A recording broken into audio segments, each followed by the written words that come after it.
Hi all, today we are going to discuss about core balance leakage protection. So the earth faults in a transformer, generally they involve the partial breakdown of the winding insulation, because we have seen in our previous classes in the transformers, because it is a static device, there are no rotating parts and all those parts are completely immersed in the oil. So the chances for occurring of the faults are less, and the fault will happen only due to the insulation breakdown between the turns or between the conductor and your core, because that will lead to the fall to the ground. So whenever the winding insulation fails to the ground, so in that case the ground leakage fault comes. Generally this leakage current may be very small because only one turn is short circuited to the ground, so very small current will pass. So the current will be very small compared to the short circuit, so that's why it cannot be detected by our current relays, or even sometimes it cannot be detected by the differential relays. So the earth fault, this may continue for a longer time and cause considerable damage before it ultimately convert to a short circuit fault. So in order to protect the fault, so simple thing is you can go for this core balance protection. In this core balance protection, so you can see the core is covering all the three phases. That means the flux that is passing through this core, which will link with the secondary, this flux will be the resultant flux. So this will be the resultant flux. So this resultant flux will be due to some resultant I am representing by Re. So this will be the sum of the flux produced by the R phase.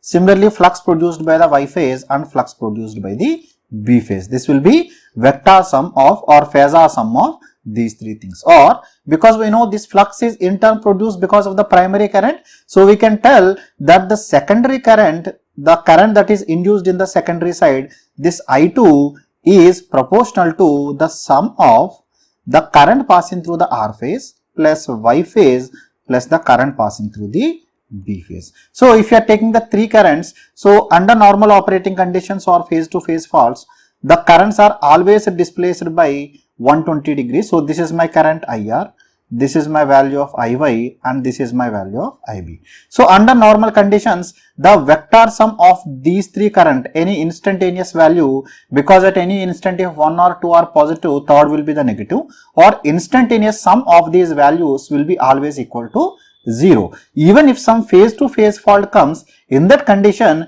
the currents of any two phases may increase, but the resultant or the sum of the currents, if you are taking, that sum of the currents will be equal to 0. That means the resultant value of the fluxes produced by these three instantaneous value, so this will be equal to 0 for the case of normal conditions or phase to phase fault. But whenever the fault is involved with the ground, that means whenever the fault is involved with the ground, then the balance will be disturbed, because let us take for example, there is some fault here. So let us assume some fault has happened here. So now what happens, whatever current is coming here, so that current will return back through the source, because we have seen in the transmission line I told you, so each power or voltage level, one side of the transformer is connected to ground. So one transformer will be maybe connected in star here, so star connection will be there here. So this neutral point will be connected to ground. So this current, so fault current can return back like this. So because of this, the sum of the currents will not be equal to 0, because IR plus IY plus IB, if it is equal to 0, then no fault current will pass.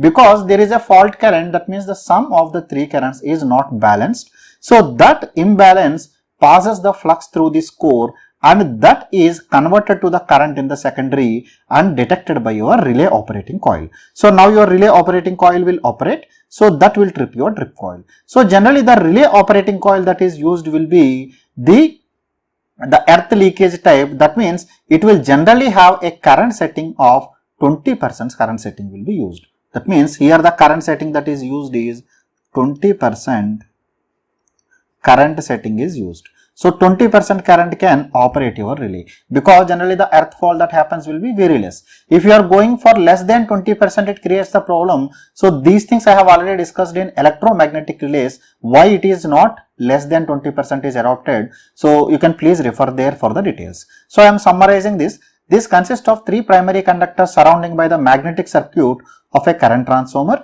and this has a single secondary winding connected to the earth fault relay. So under normal operating conditions or under phase to phase fault conditions, that means any fault that is not associated with the ground, then in that case the sum of instantaneous value of the currents will be equal to 0. That means if you apply the KCL in the node, the sum of the currents will be equal to 0. So the sum of the currents will be equal to 0. So no flux will pass in the core. So your relay will operate. Whereas if there is some fault associated with the ground, that current is leaking and returning back to your source.